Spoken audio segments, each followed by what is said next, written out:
রোহিণী, তুমি এখানে?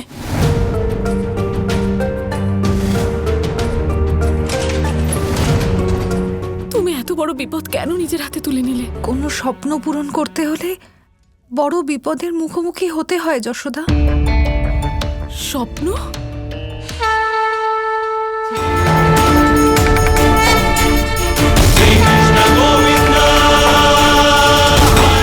দেবী রোহিণী, আপনাকে মথুরায় যেতে হবে। ওখানে বাসুদেব আর দেবকীর আপনাকে প্রয়োজন রয়েছে। না রোহিণী, একটা স্বপ্নের কারণে তুমি এত বড় ঝুঁকি নিতে পারো না। তুমি খুব ভালো করেই জানো এই সময় মথুরার কি অবস্থা। না না, আমি তোমায় মথুরায় যেতে দেব না। যখন এই জীবনে আর কোনো পথের সন্ধান ছিল না, তখন এই স্বপ্নই আমাকে আশার আলো দেখিয়েছে নন্দমশাই। আমি আর থামবো না। আমার স্বামী বাসুদেব আর দেবকীর আমাকে প্রয়োজন, আর তাই আমাকে মথুরা যেতেই হবে। কিন্তু রোহিণী, তুমি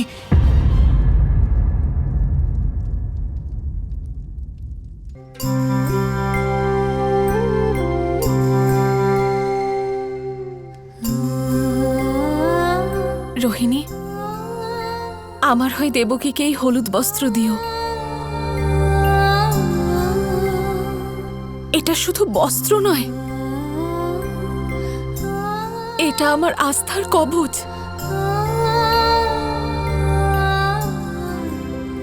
তাই তুমি গিয়ে দেবকীকে এটা দিও, আর ওকে বলো যাতে ওর সন্তানকে এটা দিয়ে ঢেকে দেয়। যদি আমার মমতায় শক্তি থাকে, যদি আমার আস্থা সত্যি হয়, আর যদি ঈশ্বর অবধি এই মায়ের প্রার্থনা পৌঁছে যায়, তাহলে বিশ্বাস আছে আমার যে এই বস্ত্র দেবকীর অষ্টম সন্তানের রক্ষা কবচ হবেই।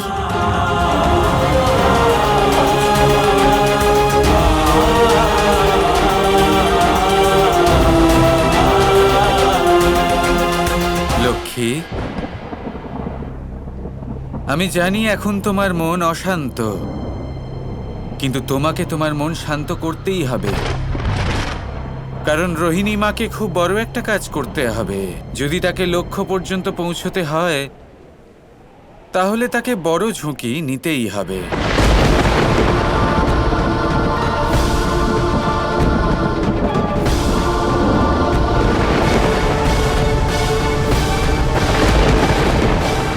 হে নারায়ণ, আমাকে পথ দেখান।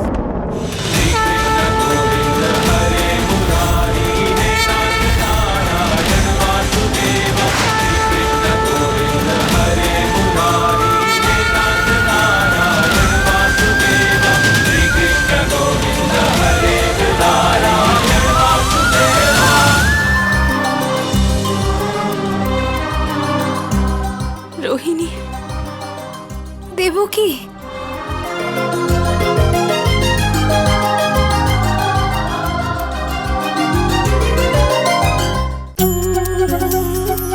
আপনার হাসি বলে দিচ্ছে যে এবার আমার পৃথিবীতে যাওয়ার সময় হয়ে গেছে। ঠিক বলেছেন শেষ।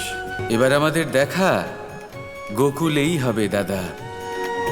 গোকুল থেকে শুরু করে এই লীলার শেষ অবধি আমাদের এই জুটি অটুট থাকবে।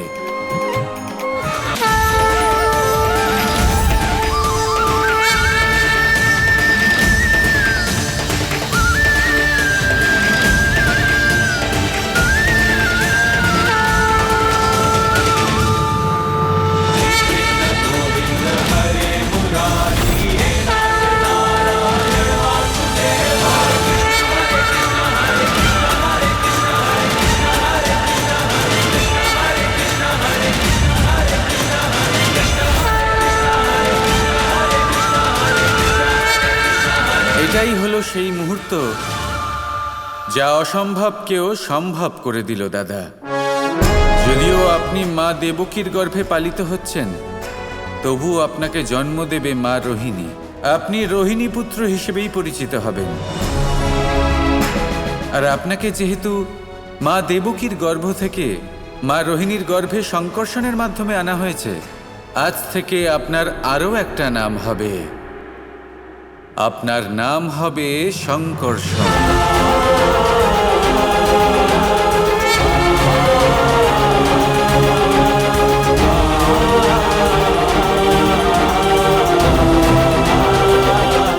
একটি দুঃসংবাদ আছে বসুদেব।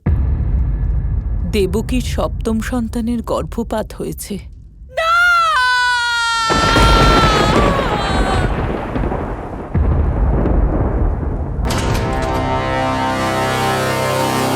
রোহিণী বৌদি, তুমি দিদি দিদি দিদি ভেতরে এসো।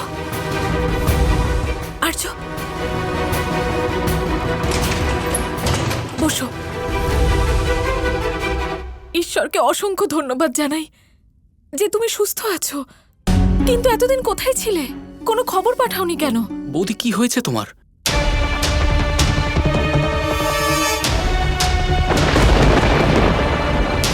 আমি গর্ভবতী যশোদা, যে কোনো সময় সন্তান জন্ম নিতে পারে। আর কংসের সৈন্য যে কোনো জায়গায় থাকতে পারে। আমি চাই না যে আমাদের সন্তানের কোনো ক্ষতি হোক। দিদি, আমি থাকতে তোমার সন্তানের কোনো ক্ষতি হতে পারে না। তুমি চিন্তা করো না, আর কেউ কিচ্ছু জানতে পারবে না। দাইমারও কোনো প্রয়োজন নেই। তোমার সন্তানের দাইমা আমি হব।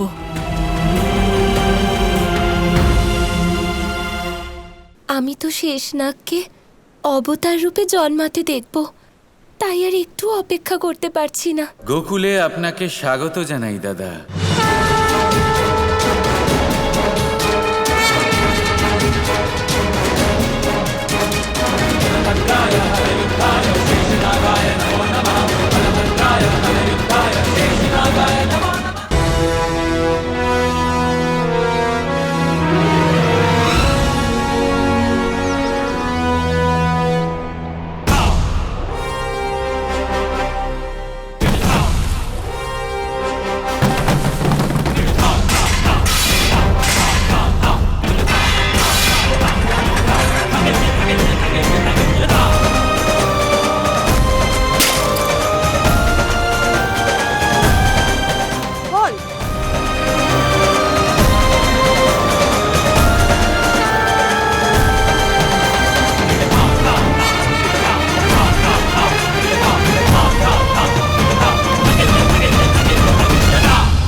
ঘুমিয়ে পড়ো।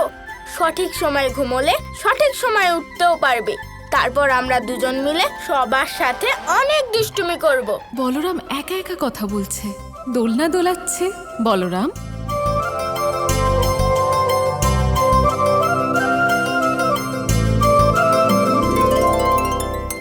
রোহিণী দিদি একদম ঠিক কথা বলে। খুব একা হয়ে গেছো তুমি। দেখো, তোমার এই একাকিত্ব দূর করতে তোমার ভাই খুব তাড়াতাড়ি আসবে। তোমার মুখ থেকে দাদা ডাক শোনার আর অপেক্ষা করতে পারছি না।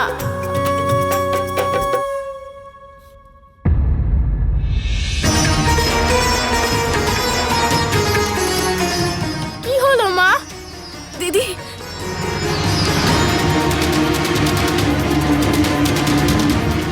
যশোদা, দিদি,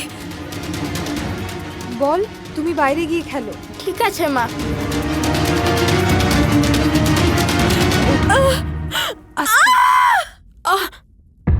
আর্য, যে মুহূর্তের অপেক্ষা আমরা করছিলাম সেই মুহূর্ত এসে গেছে। উৎসবের আয়োজন করা যাক।